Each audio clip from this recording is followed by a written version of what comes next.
नमस्कार दोस्तों।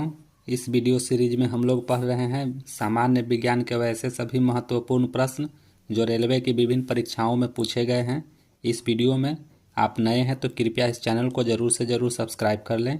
प्लेलिस्ट में जाकर विज्ञान के और भी कई प्रश्नों के वीडियो हैं, उन्हें भी देखें। वीडियो अच्छा लगे तो लाइक करें, अपने सुझाव कमेंट करें और चैनल को ज़रूर से ज़रूर सब्सक्राइब करें। दोस्तों, आज का पहला प्रश्न है, निम्नलिखित में से किस यंत्र में यांत्रिक ऊर्जा विद्युत ऊर्जा में परिवर्तित होती है? सही आंसर है दोस्तों, यांत्रिक ऊर्जा को विद्युत ऊर्जा में परिवर्तित करने वाले को हम लोग क्या कहते हैं?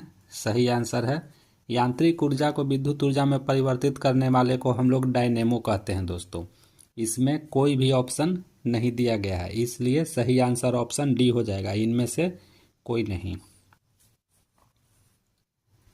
अगला प्रश्न है, इसकी व्याख्या देखते हैं। ट्रांसफार्मर में विद्युत ऊर्जा होती है। मोटर विद्युत ऊर्जा को यांत्रिक ऊर्जा में परिवर्तित करती है तथा विद्युत मापी द्वारा विद्युत ऊर्जा का मापन किया जाता है। डायनेमो यांत्रिक ऊर्जा को विद्युत ऊर्जा में परिवर्तित करता है। उपरोक्त में से कोई विकल्प सही नहीं है, अतः डी सही आंसर है। अगला प्रश्न है, आवेशों के बीच का आकर्षण या प्रतिकर्षण बल पालन करता है, कौन से नियम का पालन करता है? दोस्तों, तो आवेशों के बीच का आकर्षण और प्रतिकर्षण बल वर्ग का नियम और व्युत्क्रम वर्ग का नियम, इन दोनों का पालन करता है, अतः सही आंसर ऑप्शन सी हो जाएगा। जैसा कि आप जानते हैं, इस नियम को कूलम्स का नियम भी कहते हैं। इसकी व्याख्या देखते हैं। समान प्रकार के आवेश एक दूसरे को प्रतिकर्षित करते हैं या विपरीत प्रकार के आवेश एक दूसरे को आकर्षित करते हैं। इस प्रकार दो आवेशों के बीच एक बल कार्य करता है जिसे वैद्युत बल कहते हैं। कूलम के नियम के अनुसार दो स्थिर आवेशों के बीच लगने वाला बल उनकी मात्राओं के गुणनफल के अनुक्रमानुपाती व उनके बीच की दूरी के वर्ग के व्युत्क्रमानुपाती होता है। यदि दो बिंदु आवेश Q1 Q2 एक दूसरे से r दूरी पर स्थित हैं तो कूलम के अनुसार उनके बीच लगने वाला बल F बराबर K Q1 Q2 बटा r² हो जाएगा, जहाँ K का मान 1/4 पाई एप्सिलॉन नॉट होता है। दोस्तों, अगला प्रश्न है, निम्नलिखित में से कौन सी युक्ति विद्युत ऊर्जा को यांत्रिक ऊर्जा में परिवर्तित करती है? सही आंसर हो जाएगा विद्युत मोटर। विद्युत मोटर विद्युत ऊर्जा को यांत्रिक ऊर्जा में परिवर्तित करती है। इसकी व्याख्या देखते हैं। विद्युत मोटर एक ऐसा यंत्र है जिसकी सहायता से विद्युत ऊर्जा को यांत्रिक ऊर्जा में बदला जाता है। इसका बहुत व्यापक प्रयोग होता है। जल पंप, रेल इंजन, विद्युत पंखा, कल कारखाना व मशीन आदि को चलाने में इसका उपयोग होता है। अगला प्रश्न है, डायनेमो परिवर्तित करता है। डायनेमो क्या परिवर्तित करता है? दोस्तों, तो यांत्रिक ऊर्जा को विद्युत ऊर्जा में। सही आंसर ऑप्शन सी हो जाएगा। इसकी व्याख्या देखते हैं। डायनेमो यांत्रिक ऊर्जा को विद्युत ऊर्जा में परिवर्तित करता है। इसके विपरीत विद्युत मोटर विद्युत ऊर्जा को यांत्रिक ऊर्जा में परिवर्तित करता है। अगला प्रश्न है, लाउड स्पीकर में ऊर्जा परिवर्तन होता है। कौन सी ऊर्जा में परिवर्तन होता है? दोस्तों, तो लाउड स्पीकर में ध्वनि से विद्युत और विद्युत से ध्वनि ऊर्जा। सही आंसर ऑप्शन सी। इसकी व्याख्या देखते हैं। लाउड स्पीकर एक ऐसा यंत्र है जो माइक्रोफोन से सर्वप्रथम ध्वनि ऊर्जा को विद्युत ऊर्जा में, तत्पश्चात विद्युत ऊर्जा को ध्वनि ऊर्जा में परिवर्तित करता है। अगला प्रश्न है, एक फोटो विद्युत सेल क्या करता है? प्रकाश ऊर्जा को विद्युत ऊर्जा में परिवर्तित करता है। सही आंसर ऑप्शन सी। इसकी व्याख्या देखते हैं। एक फोटो विद्युत सेल प्रकाश ऊर्जा को विद्युत ऊर्जा में परिवर्तित करता है। यह युक्ति प्रकाश वैद्युत प्रभाव के सिद्धांत पर आधारित है। इन सेलों का उपयोग टेलीविजन व प्रकाश मापी में किया जाता है। अगला प्रश्न है, टेलीफोन लाइन में प्रवाहित ऊर्जा कौन सी ऊर्जा? टेलीफोन लाइन में विद्युत ऊर्जा प्रवाहित होती है। दोस्तों, अगला इसकी व्याख्या देखें। टेलीफोन लाइन में प्रवाहित ऊर्जा विद्युत ऊर्जा के रूप में होती है। टेलीफोन का सिद्धांत विद्युत चुंबकीय प्रेरण पर आधारित होता है। इसमें धातु की दो प्लेटों के बीच कार्बन के दाने रखे जाते हैं। इसमें ध्वनि ऊर्जा को विद्युत ऊर्जा में परिवर्तित करके प्रवाहित किया जाता है। अगला प्रश्न है, परिशोधक का प्रयोग परिवर्तन के लिए किया जाता है। क्या किया जाता है दोस्तों? परिशोधक का प्रयोग एसी को डीसी में परिवर्तन के लिए किया जाता है।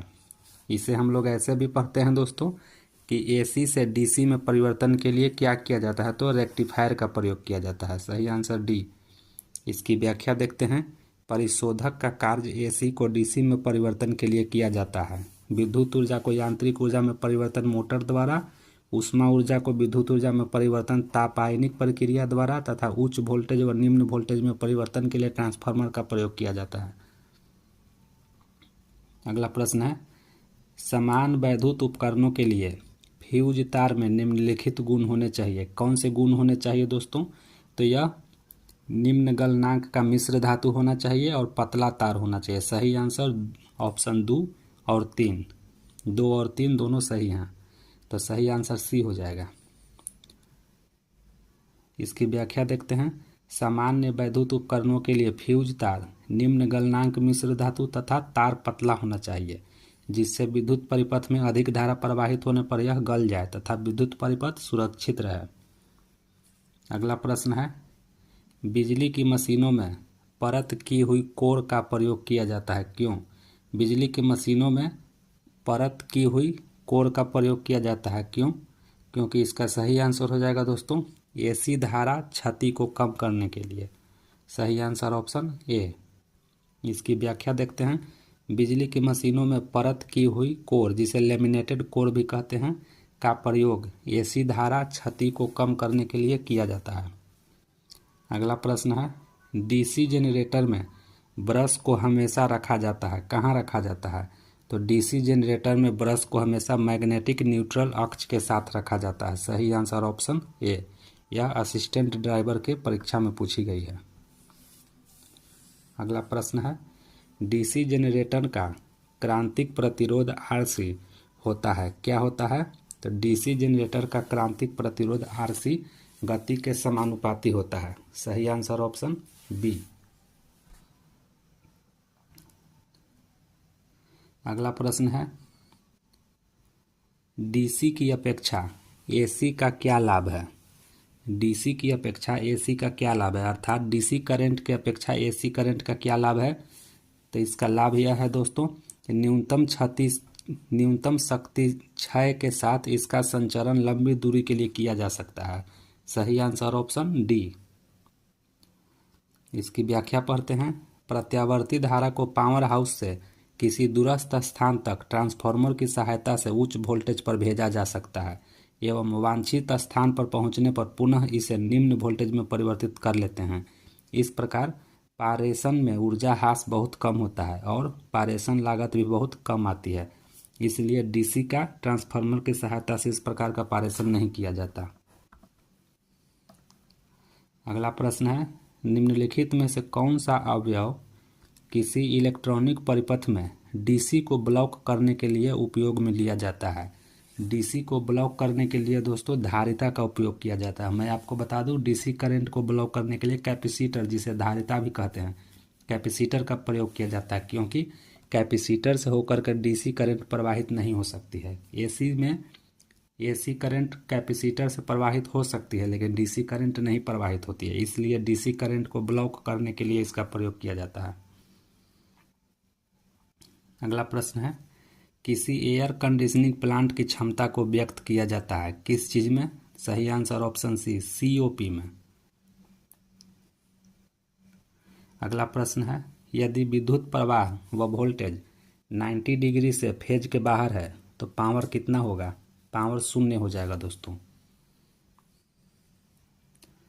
अगला प्रश्न है, रोशनी के लिए प्रयुक्त साधारण ट्यूबलाइट में क्या होता है?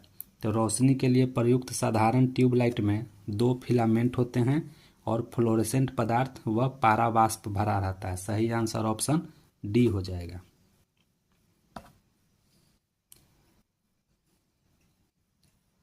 अगला प्रश्न है, रासायनिक ऊर्जा का विद्युत ऊर्जा में परिवर्तन होता है किसमें? बैटरी में दोस्तों। बैटरी में रासायनिक ऊर्जा का विद्युत ऊर्जा में परिवर्तन होता है। सही आंसर ऑप्शन सी हो जाएगा।